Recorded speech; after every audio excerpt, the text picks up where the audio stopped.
sederhana, menghadirkan Allah di dalam hidup kita. Tasawuf sederhana itu, menghadirkan Allah di dalam gerak kita. Itu tasawuf. Kalau mau makan baca apa? Itu tasawuf, Pak. Sedang makan bisa zikir nggak? Gimana cara zikir lagi makan? yang nggak bisa. Itu zikir sebelum makan. Zikir sedang makan gimana?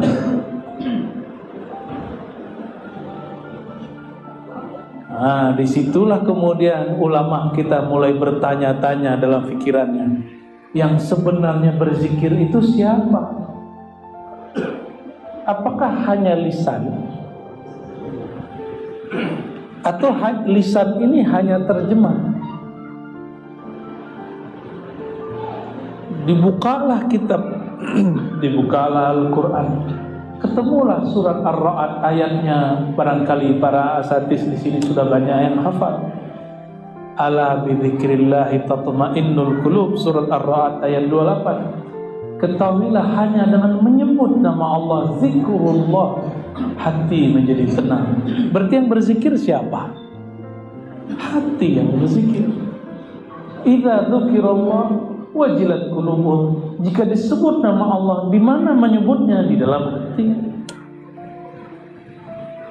Lisan ini hanya terjemahan ma fil fuad. Begitu kata orang Arab dulu. Innamal lisan terjemahan ma fil fuad. Lisan ini hanyalah terjemahan yang ada di dalam qalbu. Kita sering diajar zikir lisan, tapi jarang diajar zikir qalbu. Benar nggak? Mohon maaf, sudah lihat mungkin ada yang keluarganya, orang terdekatnya kena stroke, lisannya masih bisa nyebut nama Allah kan? Nggak jelas. Bukan itu yang zikir sebenarnya. Walaupun lisannya baca Allah nggak jelas, tapi di qalbunya mantap sebut nama Allah, itu yang zikir. Itu dalilnya tadi. Surah Ar-Ra'd 28, Al-Anfal ayat 2. Idza dzukirallah wajilat qulubuhum. Boleh diarahin di sana. Masih muda tapi udah kayak orang tua. Enggak kuat kena kipas angin. Maka bagi yang kena penyakit stroke pun enggak usah khawatir. Qalbu masih dapat berzikir. Tubuh mungkin sudah enggak sanggup. Jadi kalau ada keluarganya kena stroke, itu hanya tubuhnya, qalbunya tidak. Nah, sebelum itu terjadi, kan kita nggak tahu nih, Indonesia sekarang pola makannya gila sekali ya. Makan nasi, ini nggak tahu, ini jasa Soeharto pada usaha Soeharto ini ya. Dulu kan kita makan ubi, makan jagung, lalu ada swasembada beras. Akhir semua orang ganti beras. Dulu di Madura dan beberapa wilayah di Jawa Tengah itu masih makan nasi jagung, ada jagung. Saya punya beberapa kenalan masyayikh itu nggak pernah makan nasi sampai umur 80-an sehat, tidak sakit jantung, tidak diabetes. Kita pola makan masya Allah ya, benar ya. Belum lagi santan-santannya. Jadi kalau nanti suatu saat, saya kan nggak tahu nih nasib kita semua, kita nggak tahu.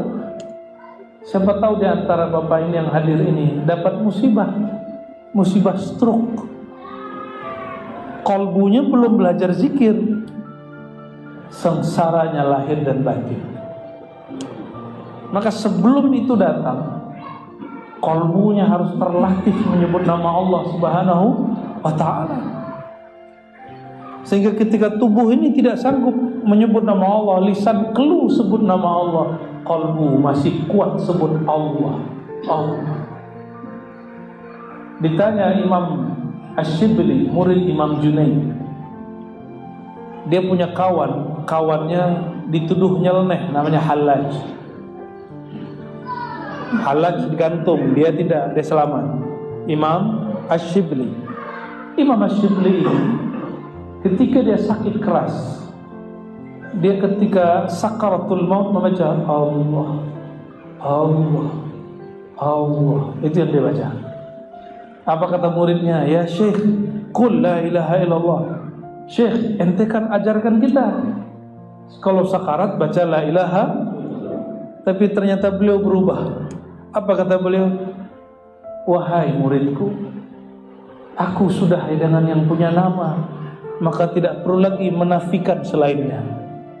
La ilaha meniadakan selain Allah. Sekarang dia sudah bersama Allah. Masih perlu nggak meniadakan selain Allah? Nggak perlu. Maka muridnya diam. Beliau meninggal baca Allah. Jadi nafasnya naik, Allah turun, Allah. Dengan itu dia meninggal. Dengan itu dia wafat. Namanya Imam Abu Bakar Asy-Syibli. Bid'ah enggak? Enggak. Kenapa tidak bid'ah? La ilaha illallah itu ungkapan lisan, di qalbu Allah, Allah. Itu zikir qalbu. Apa dalilnya? Nah, dalil itu ditanyakan kepada amal. Apa amalan qalbu? Zikir menyebut nama Allah. Mana dalilnya? Dalilnya sederhana. Ayat pertama turun apa? Iqra. Lengkapi. Jangan Iqra doang. Iqra nggak beres, nggak Islami, sekuler antum jadinya. Ya, orang hanya Iqra, cerdas intelektualnya, tapi kering spiritualnya. Kalau cuma Iqra, lanjutkan bacanya. Iqra Bismi rabbikal ladzi khalaq. Coba dimaknakan. Iqra. Iqra itu maknanya ada dua. Satu baca, yang kedua himpunlah lahir dan batinmu. Coba tanya ahli tafsir, ma mana qara'a? Qara'a bermakna jama'a. Qara'a artinya menghimpun. Apa yang dihimpun? Zahir dan batin. Iqra, himpunlah dirimu dengan nama bis. Iqra bis, dengan nama Rabbmu, Tuhanmu, penciptamu yang akram, yang maha pemurah. Siapa nama Tuhanmu? Benar. Siapa nama Tuhan kita? Siapa? Allah. Jadi ketika disebut himpunkan dirimu, lahir batinmu dalam nama Allah, itulah zikirnya Nabi sallallahu alaihi wasallam. Jadi Nabi sallallahu alaihi wasallam wahyu pertamanya menghimpun nama Allah, sehingga belum membaca alam dalam nama Allah. Kalau sudah terhimpun nama Allah di dalam kalbu, barulah Allah memberikan ilham murni ke dalam kalbu. Kalau tidak, namanya halu. Jadi kenapa ada orang-orang lelaku spiritual halu? Karena dia belum ikra, dia belum menghimpun lahir dan batinnya. Ya, mungkin baru lahirnya, baru batinnya, baru fikirannya, belum sampai ke dalam kalbunya. Ini selama ini ikra cuma baca gitu ya, baca. Itu terjemah namanya. Ya. Kalau kita membaca tafsir, tidak usah pakai tafsir aneh-aneh. Ini tafsir yang umum. Qara'a ay jama'a. Nah, itu para Imam Zujjaj, Ibnu Katsir sebutkan itu beberapa kalam bahwa qara'a bermakna jama'a, menghimpun. Ya. Surat kedua turun antara Al-Muddathir dan Al-Muzammil. Saya cenderung kepada Al-Muzammil, walaupun sebagian guru saya mengatakan Al-Muddathir. Al-Muzammil itu artinya yang berselimut. Kenapa saya katakan begitu? Karena dalam hadis Nabi Muhammad SAW disebutkan beliau setelah dapat wahyu pertama, ya, lalu kemudian sering kalau datang halnya itu, datang wahyu, beliau mengatakan zammiluni, zammiluni, zammala yuzammilu, zammiluni. Maka orangnya disebut muzammil, orang yang berselimut. Itu salah satu nama baginda Nabi Muhammad sallallahu alaihi wasallam. Jadi Al-Muzammil itu nama Nabi sallallahu alaihi wasallam. Maka orang-orang tertentu kalau baca surat Al-Muzammil, ya, dia baca kemudian sallallahu alaihi Muhammad. Ya. Kan perintah di situ, qumil laila illa qalila, bangunlah malam hari meskipun sedikit. Terus di ayat ke-8-nya. Ayat 8-nya, setelah qara'a baru zakara, setelah menghimpun baru zikir. Jadi ternyata lain menghimpun dengan menzikir. Wadhkurisma rabbika wa tabattal ilaihi tabtila. Ayat ke-8-nya tuh. Nanti silakan dilihat di rumah ya. Surat Al-Muzammil ayat ke-8. Saya tidak pakai tafsir Isyari, nggak perlu. Tafsir Sufi nggak perlu. Cukup pakai tafsir yang ada. Ibnu Katsir, Tabari, Qurtubi, bacaan-bacaan kita itu. Fakhruddin Ar-Razi. Apa kata beliau? Wadhkurisma rabbik, sebutlah nama Rabbmu. Sebutlah nama Rabbmu, penciptamu. Siapa nama penciptamu? Itu terjemahan satu. Zikir itu maknanya menyebut. Yang kedua maknanya mengingat. Kalau sebut Allah, subhanallah, subhanallah, itu nyebut. Ingat gak dia? Bisa ingat gak yang disebut namanya? Pasti lupa semua. Ya. Yang punya nama itu ingat gak? Jangan diingat pakai ini. Mengingat Allah pakai ini haram. Mengingat Allah tidak boleh pakai ini, stres nanti. Itulah muncul orang belajar zikir sesat. Karena ingat Allah pakai otak. Otak tidak sanggup. Otak mikirin keluarga aja udah pusing. Konflik di tempat kerja aja udah pusing. Apalagi kalau komplek tuh biasanya kalau awal-awal tuh lumayan tuh ya. Sekarang gimana Pak? Udah aman Pak? Udah aman. Pasti awal-awal begitu kan? Sama ya. Tempat kita juga begitu. Ya. Ada yang lapor-lapor polisi juga. Ya. Itu sampai begitu ya. Biasa itu. Lagi pemetaan dia. Jadi mikirin problem duniawi pakai ini udah pusing. Antum mau mikirin zat yang ada seluruh dunia, tidak sanggup kita. Inilah sekalian belajar akidah Ahlussunnah nih. Ya. Allah itu menyebut dirinya laisa kamitslihi syai' dalam surat Asy-Syura ayat 11 di pertengahan ayat.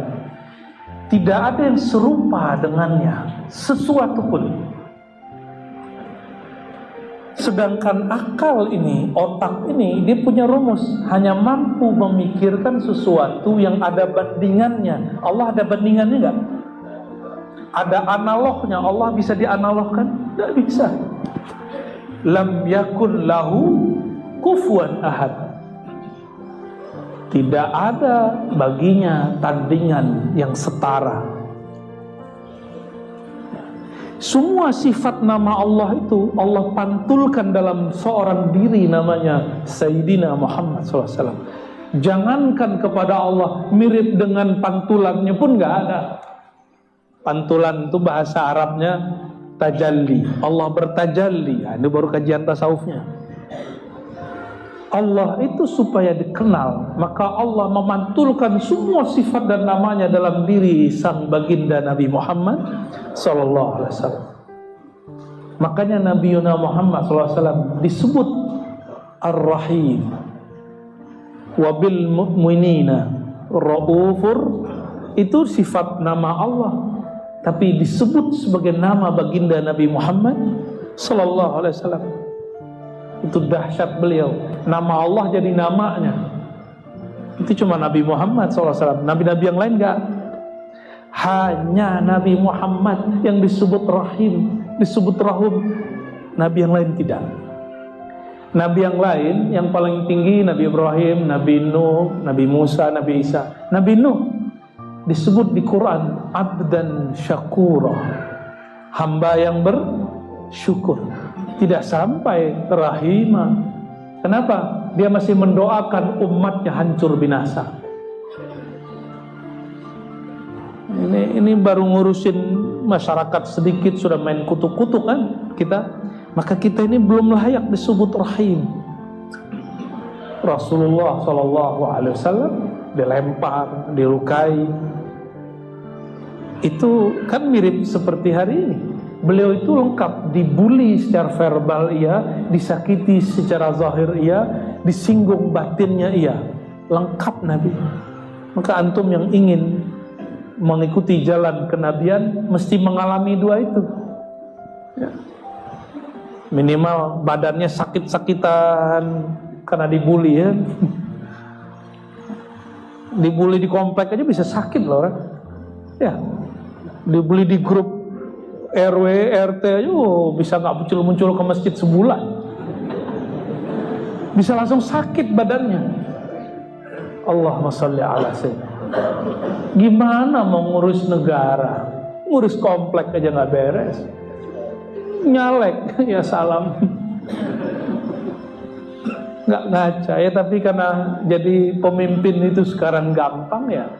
Cukup dengan nyalek, tinggal nanti kayak judi kan. Ya untung-untungan. Kata si Fulan, ya bukan kata saya. Kalau saya nggak sepakat sih politik kayak judi, nggak sepakat. Tapi kata dia begitu. Oke. Jadi ayat yang dibaca wazkur isma rabbika ada makna lain selain menyebut, yaitu mengingat. Kita tidak sanggup mengingat Allah dengan akal, pikiran. Maka kata Imam Al-Qushairi, imam ini imam ahli hadis. Apa kata beliau? Namun ahli qalbu. Wazkur rabbaka idza nasita. Kalau ahli fikih baca ayat ini terjemahannya, jika engkau lalai tertidur, sholatlah jika ingat atau terbangun. Ini terjemahan ahli fikih. Ahli fikih. Kan beda ahli, beda terjemahan. Boleh nggak? Boleh, karena terjemahan ayat lebih dari satu. Yang memonopoli makna ayat, nah itulah Tuhan-Tuhan kecil ya. Nabi aja tidak pernah monopoli makna ayat. Masa ada orang monopoli hanya penafsiran yang benar? Wazkur rabbaka idza nasita. Ingatlah Allah jika engkau telah lupa selain Allah. Itu maknanya. Kapan engkau disebut dengan Allah? Jika engkau lupa kepada selain Allah. Nah, proses mencapai lupa kepada selain Allah, itulah yang disebut thariqah. Jadi kenapa orang perlu berthariqah? Supaya dia lupa kepada jalan selain jalan Allah. Dengan apa? Tolong diingat tadi, zikir bukan dengan pikiran. Zikir dengan apa tadi? Berarti kolbunya melupakan selain Allah, pikirannya boleh. Maka sholat tidak batal kalaupun bapak-bapak ini kepikiran yang lain. Itu rahasianya. Nyambung nggak? Di kolbu hanya Allah, di pikiran ada selain Allah, tidak masalah. Ya, jadi bisa memisahkan ini. Ini bukan pembenaran tidak khusyuk lah ya. Ini menjelaskan kenapa sudah ngaji lama, sudah zikir macam-macam, kok pikiran masih kemana-mana. Karena memang beda. Ini maunya ke bumi, ke dunia, sedang ini maunya ke langit. Tarik menarik dia. Tapi kalau Imam Ghazali ketat sekali beliau. Sholat tidak diterima jika tidak khusyuk, bukan tidak sah. Jadi salah orang kalau mengatakan Imam Ghazali memasukkan khusyuk ke dalam rukun sholat, itu keliru. Enggak. Imam Ghazali enggak pernah begitu. Imam Ghazali memasukkan khusyuk kepada bab syartul qabul, syarat atau rukun diterimanya sholat, bukan rukun sah sholat, bukan syarat sah sholat, itu lain. Ya, nanti stres semua nih jemaah. Ustadz aja belum tentu khusyuk. Kusut maya. Ya, berapa banyak khotib habis turun dari mimbar jadi makmum atau jadi imam, kepikiran yang dia khutbah, kepikiran. Yang penting tidak masuk ke dalam qalbu. Jadi fikir terhadap alam dunia, sedangkan kolbu zikir kepada pemilik dunia. Ini juga jawaban kepada beberapa teknik-teknik berzikir. Jadi ada orang bertanya kepada saya, Ustadz, bolehkah kita ingat guru sebelum zikir? Atau di saat zikir? Atau setelah zikir? Saya tanya, ingatnya pakai apa? Pakai ini atau pakai ini? Kalau pakai ini boleh, kalau ini jangan. Jangankan guru, istrimu pun boleh ya. Yang penting jangan istri orang lain ya, itu lain cerita dah. Jadi ingat dengan fikir di dalam ibadah, ya kita sebut mungkin kepikiran, itu tidak ada masalah, itu normal. Yang penting kolbunya merasa dipandang oleh Allah Subhanahu wa ta'ala. Itulah zikirnya kolbu. Sudah mulai ketemu polanya ya. Maka jika disebut wadhkurisma rabbik, sebutlah nama Rabbmu, ingatlah nama Rabbmu, sebut dengan lisan, ingat dengan kolbu, rasakan dengan ruh. Nah, ini satu lagi, ruhani merasakan. Rasa ini tidak dapat digambarkan. Kalau saya sebut malam pertama indah, kalau indah biasanya pemandangan, bukan?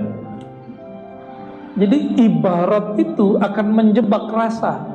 Rasa itu lebih luas dari kata-kata. Orang lagi kasmaran, jatuh cinta, yang jomblo-jomblo nih, atau ada yang mau jomblo lagi? Ketika dia jatuh cinta, dunia terasa indah. Padahal dia lagi dalam WC, dalam toilet. Ternyata yang indah pikirannya.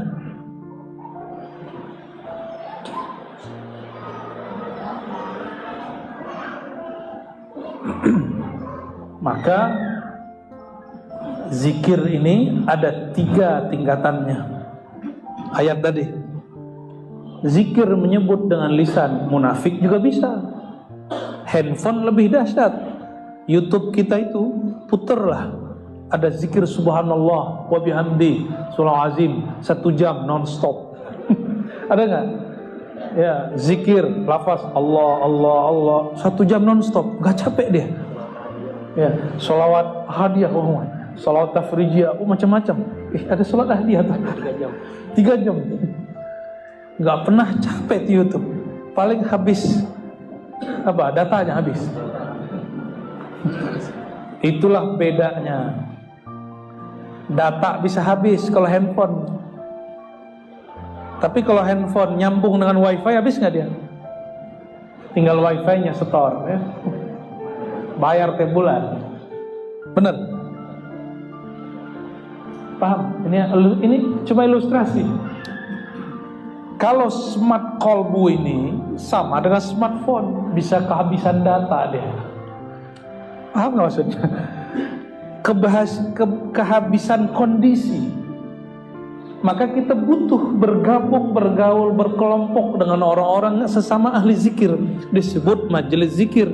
Inilah kalam baginda Rasulullah SAW. Idza marartum biriyadil jannah. Jika engkau melewati tempat-tempat wifi kolbu bernama Riyadul Jannah, taman-taman surgawi, fartau, maka isilah pulsa kolbu, isilah kekuatan kolbu. Itu yang disebut fartau, petiklah. Jangan cuma nonton doang. Ini sudah hadir malam ini. Ini kok orang nangis sih? Melekirkan, kok nangis? Lo depan kok nangis? Kapan dia mikir? Kapan dia zikir? Akhirnya hanya memikirkan orang. Boleh kalau zikir samping kayaknya lebih bid'ah nih. Ya. Jadi sibuk memikirkan orang. Inilah hijabnya kolbu. Jadi kalau ada orang bertanya, apa yang membuat kolbu kita tidak mampu menikmati zikrullah? Karena banyak pikiran kepada selain yang dizikirkan. Ayatnya menyebutkan wa kunu ma'as shadiqin, bersamalah engkau dengan orang-orang yang shadiq. Shadiq itu kolbunya membaca, lisannya mengikuti.